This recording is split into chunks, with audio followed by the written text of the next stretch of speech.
रतन टाटा का जन्म 28 दिसंबर 1937 को मुंबई में हुआ था। उनका पालन पोषण एक समृद्ध परिवार में हुआ था, लेकिन इसके बावजूद उनके जीवन में कठिनाइयां आईं। रतन टाटा की मां और पिता का तलाक हो चुका था और उनका बचपन बहुत ही अलग तरीके से बीता। अपनी दादी के साथ पले बड़े, उन्होंने शुरू से ही देखा कि जीवन केवल सुविधा नहीं बल्कि संघर्ष भी है। रतन टाटा का प्रारंभिक जीवन बहुत साधारण था, लेकिन उन्होंने खुद को हमेशा एक सच्चे और ईमानदार व्यक्ति के रूप में ढाला। रतन टाटा ने 1962 में अपनी पढ़ाई खत्म करने के बाद टाटा समूह में काम करना शुरू किया। हालांकि इस यात्रा में उन्हें अपने परिवार के नाम से निकलकर खुद को साबित करना था। पहले तो उन्हें लोगों ने केवल टाटा परिवार का सदस्य माना, न कि एक स्वतंत्र नेता।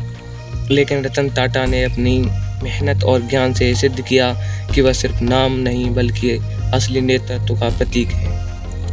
उनके लिए यह सरल नहीं था, लेकिन उनका विश्वास और दृढ़ता हमेशा उनका साथ देते रहे।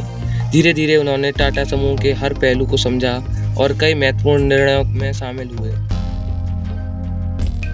1991 में रतन टाटा को टाटा समूह का चेयरमैन बनाया गया।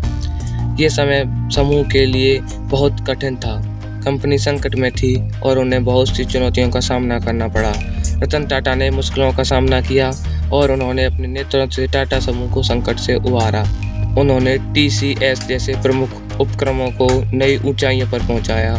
यही नहीं, उन्होंने अंतर्राष्ट्रीय बाजार में भी टाटा समूह को पहचान दिलाई। रतन टाटा का एक बड़ा सपना था, सस्ती कार।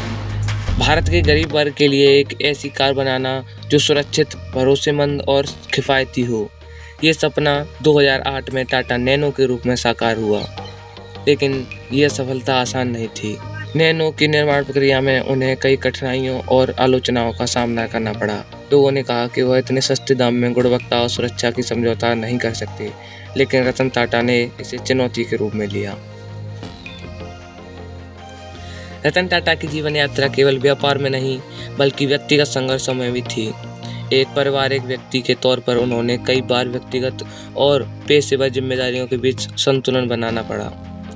उनका जीवन एक उदाहरण है कि जब आप अपने सिद्धांतों पर चलते हैं तो किसी भी मुश्किल से पार पाया जा सकता है।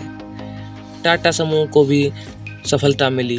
टाटा समूह को जो सफलता मिली वह केवल व्यापारिक दृष्टिकोण से नहीं बल्कि उनके नेतृत्व और ईमानदारी से भी जुड़ी हुई थी। रतन टाटा ने कभी भी अपने कर्मचारियों के कल्याण को नज़रअंदाज नहीं किया और हमेशा समाज के प्रति अपनी जिम्मेदारी निभाई।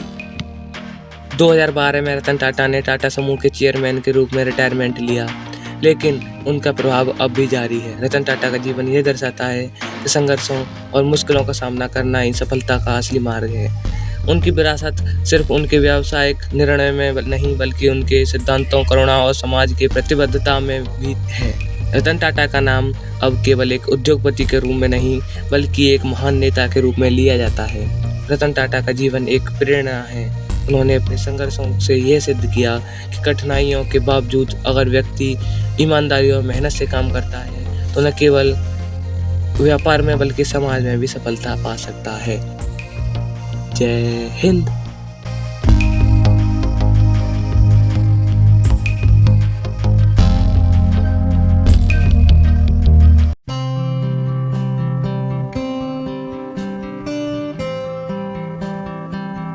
बाकसी बोली